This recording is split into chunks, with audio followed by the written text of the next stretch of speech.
Count your blessings. You got to count your blessings, and if you take things for granted, then things will be taken. It's a good quote, good words to live by. However, with that being said, if you insist on making a trade-off, say if, I don't know, you're really intelligent, you're super smart, and you can like just figure things out really quickly, but you kind of don't care for that. Maybe you want to be super wealthy, or you just want to be really handsome or beautiful and get a lot of attention from the opposite sex. Maybe you're an ugly dude and you want to be a ladies' man, or you're a plain Jane looking woman and you want to be getting the guys looking at you and, eyeing you up and down, or, whatever. You can do that. You can certainly, or you can even have both. You can be intelligent and good looking. However, with that being said, with the input comes the output. So yes, count your blessings and view them as blessings.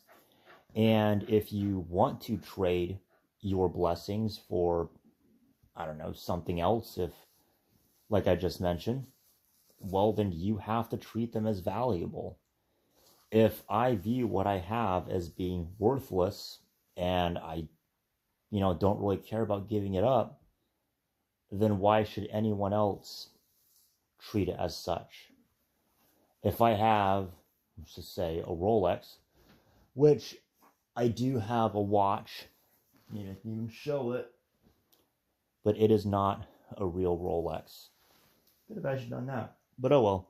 If I have a Rolex, and it's a legitimate Rolex, and it costs however much a legitimate Rolex costs, it's not cheap, mind you, and I just kind of don't care for it. I'll just give it away for, something that I do care about. Even though it's worth a lot less, if I treat that Rolex watch like it's worthless and doesn't really do me any good, then that's what I'm going to get out of it when I trade it. And that's the same thing with your blessings in life. If you view the qualities that you have, or if you view the life that you have as being no good, trashy, or whatever, and you want to trade it for something else, you surely can, but do you expect to get the best value out of it? If you view what you have as worthless, then why should anyone else view what you have as being expensive or good? They shouldn't. As within, so without. As above, so below. As within your mind, as without the world, the macrocosm.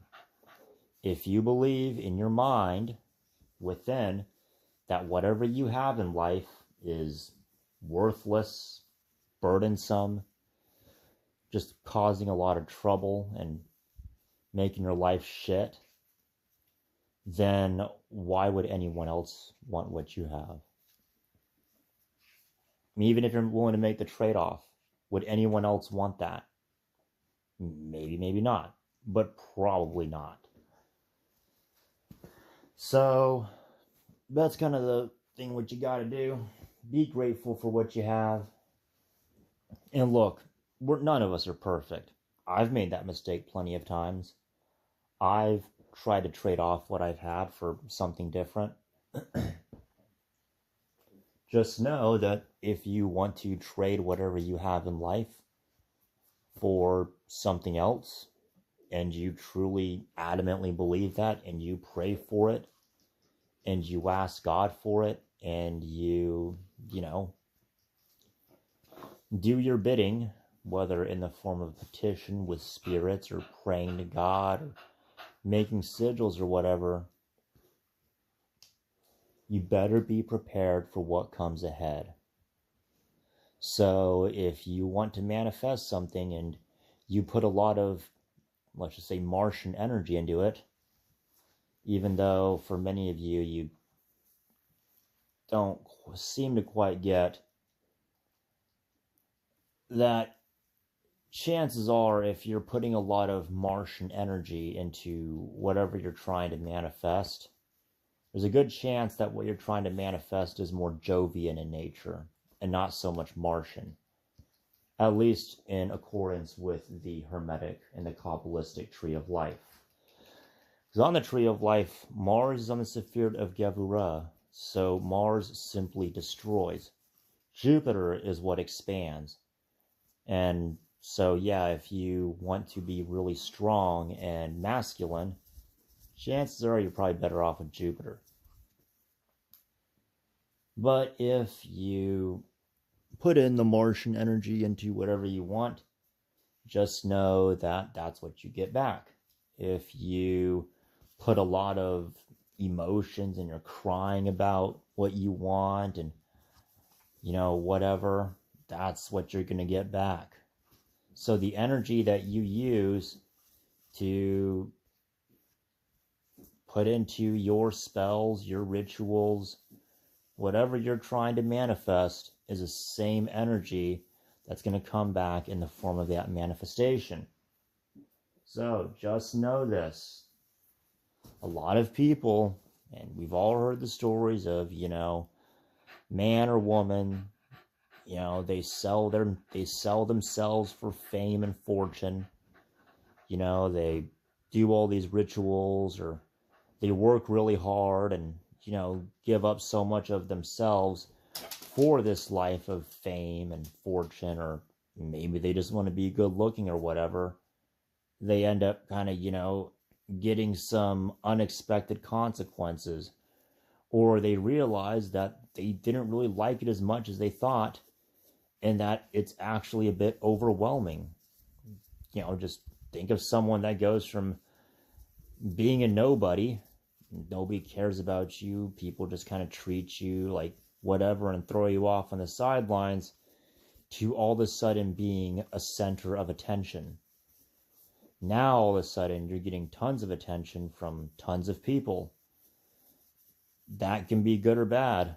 And even if it's good attention, it can be inundating, it can be overwhelming, and just give you a headache. That's the same with money.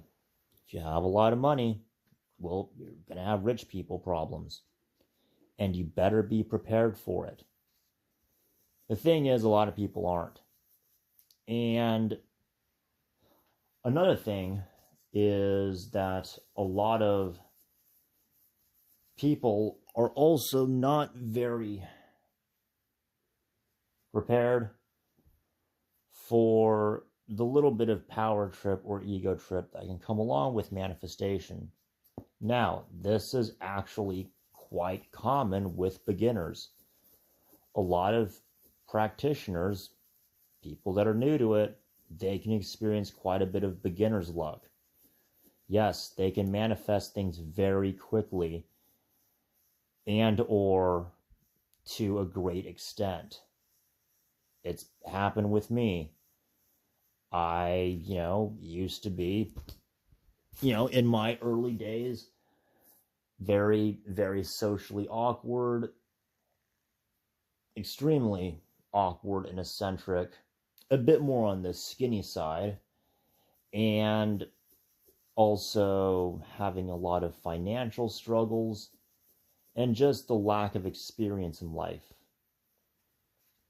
Now, with that being said, I was able to manifest a pretty good life ahead of me. I manifested a lot of good stuff, and I made the mistake of taking a lot of it for granted. And sometimes even allowing my ego to get in the way. There were a few times where all of a sudden I was getting a lot of attention from a lot of beautiful women. And sometimes I kind of just let it get the better of me. I kind of became full of myself. And the same thing with money. There are a few times where I made a lot of money and I was, doing pretty good. And I thought I was a shit. So I took it upon myself to sort of go out of my way to, do what I felt the need to do. And whether you view it as good or evil, well, it's completely up to you. I'm not here to tell you what's good or evil. I'm not here to tell you that you should or shouldn't do anything. It's totally up to you. I'm just giving you the keys to the car. And if you insist on driving 100 miles over the speed limit and getting pulled over, that's your choice. If you want to turn left or turn right at the fork of the road, also your choice. So yeah, there you go. There you have it. A quick little improv video. I'll see if I can put this on some podcast format, given that I don't want to go through the hassle of editing and everything. And then, of course, this video is completely black, dark. So that's a little bit of a recap. And I have about, 3 different lessons here. So lesson number one is count your blessings. Especially if you want to trade whatever blessings in life you have in your life for something else. It happens. We all want to have that. We all kind of take what we have for granted and want to trade it for something else. The second one is, the energy you put in is the energy you get out. What you put in is what you get out. So if you kind of half-ass your work and your rituals, then what you're going to get out is half-ass results. If you put in a lot of anger into whatever you're trying to accomplish, that's the kind of energy you're going to get back. So if you try to use martial energy to, manifest something, or, whether that's trying to make some money, open up an avenue, whatever, mind you that Mars is a destructive energy. So if you use that Mars energy, then that's the kind of destructive Mars energy that's going to come back to you. It's really why I don't recommend using martial energy for getting love or sex. It's just kind of it. And the third one is know what you're getting yourself into. If you decide that you want to get into whatever you're going to get into, whatever you want, be prepared for what you want. Be careful what you wish for. Because we've all heard the tale of, you want fame and fortune, or you want to be lucky, you want to have a good relationship, or beautiful woman, handsome guy, whatever. Just know what you're asking for. Be careful what you wish for, and you better make sure of it, because with the good comes the bad. And yeah, that's about it. So there you go. Little 14-minute rant. Went on a little longer than usual, but think of this as 3 lessons combined into one. I'm actually going to format it as such in my episode. So there you go, guys. Take care. Enjoy. Peace out.